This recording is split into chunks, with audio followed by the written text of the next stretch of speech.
Bien bonjour les amis, Bouvetou, il est de retour pour un nouvel épisode du coffre à jouer de Bouvetou. Alors aujourd'hui, Bouvetou, il a fait découverte, encore sachet surprise, mais cette fois, c'est pas Titan, c'est des pochettes surprises, il connaît pas.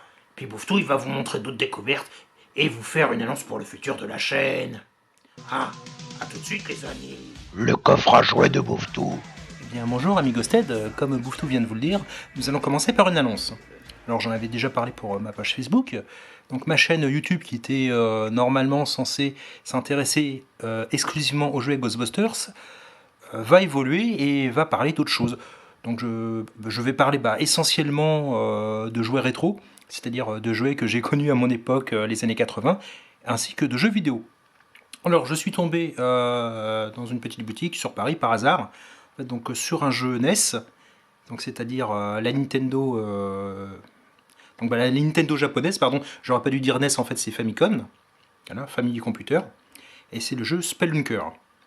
Donc Spelunker, c'est un vieux jeu de 1985, un jeu de plateforme un peu à la Indiana Jones.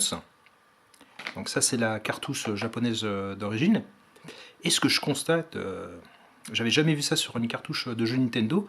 En fait, là, il y a une diode. Alors, je la testerai dans un prochain épisode. Alors, je ne sais pas si ce sera le prochain épisode. Peut-être que ce sera le prochain épisode. Peut-être que ce sera 3-4 épisodes plus tard. Et donc, nous pourrons voir ce jeu. Et également, pourquoi il y a une diode rouge. Également, autre découverte. Comme je suis fan de Ghostbusters, je fais également du cosplay. Et j'ai découvert, il y a peu, une web série américaine qui est sur des chasseurs de fantômes steampunk. D'ailleurs, le titre de la web série est The League of Steam. Et donc j'ai donc l'intention de cosplayer un chasseur de fantômes steampunk. Et voilà, je me suis procuré ce joli écusson de chasseur de fantômes Ghostbusters version steampunk. Voilà. Donc le No Ghost logo est en fait un écrou couleur cuivre. Et nous allons passer maintenant au plat de résistance, à savoir ces jolis petits sachets surprises. Donc je connais absolument pas. Donc ils appellent ça micro-figure série 1. Alors c'est un par contre, j'ai l'impression qu'ils mélangent les deux films, parce que vous voyez Vigo. Donc,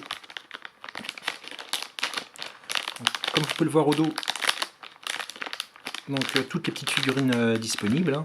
Donc les casseurs de fantômes, Slimer, Vigo, Dana Barrett, Possédé, lui Tully, cette fois j'espère vraiment tomber sur lui.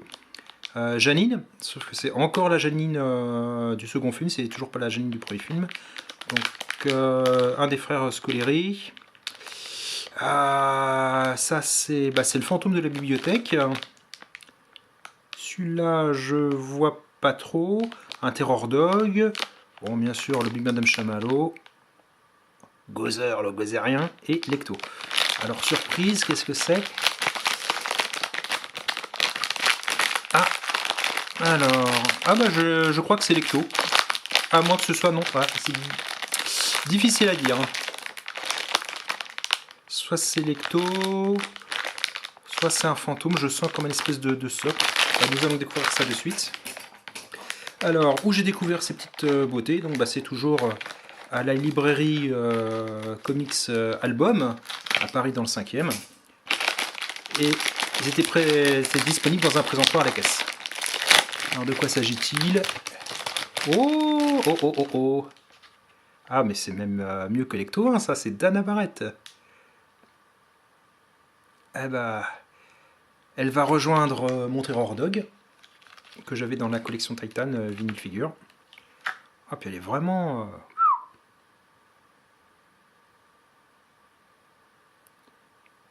superbe. Alors le second, j'espère que c'est pas la même. Ouais, comme je les connais pas, c'est un peu difficile de deviner. Alors, elle est... en fait, elle est dans un... Il y a un support en plastique à l'intérieur. Et la figurine paraît en fait toute petite. Enfin, quand je veux dire support, c'est-à-dire un petit emballage plastique à l'intérieur. Alors, vous allez voir avant moi ce que c'est. Ah, Oh, enfin, ça y est, j'ai enfin l'utilise. Alors là, je suis vraiment content parce que depuis le temps que je voulais en avoir un dans des figurines mystères. Ah, il est magnifique. Ah, il est super. Ah, là, c'est vrai, bah, vraiment le couple. Hein. C'est Vince Clorto et Zool. Hein. Le maître des clés, le cerbère de la porte. Ah, j'ai vraiment eu de la chance pour les avoir, ceux-là. Et en plus, ils sont vraiment pas chers, ils sont à 3,99 €. En comparé au Titan Vinyl Figure que vous pouvez trouver entre 10 et 12 €. Bon, certes, ils sont un peu plus petits, mais moi, je les aime bien. Ils sont vraiment, vraiment détaillés, assez humoristiques. Ah, lui. Donc, bah, en fait, j'en achèterai d'autres.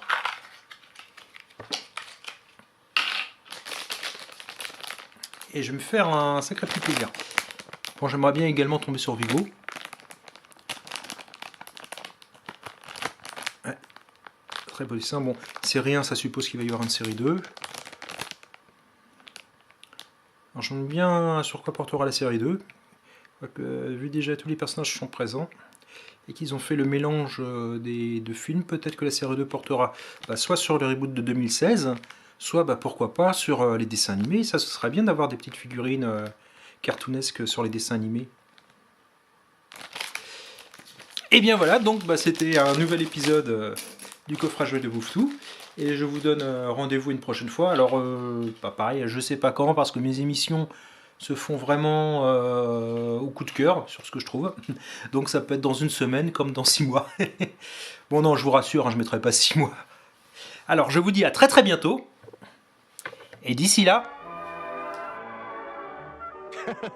See you then.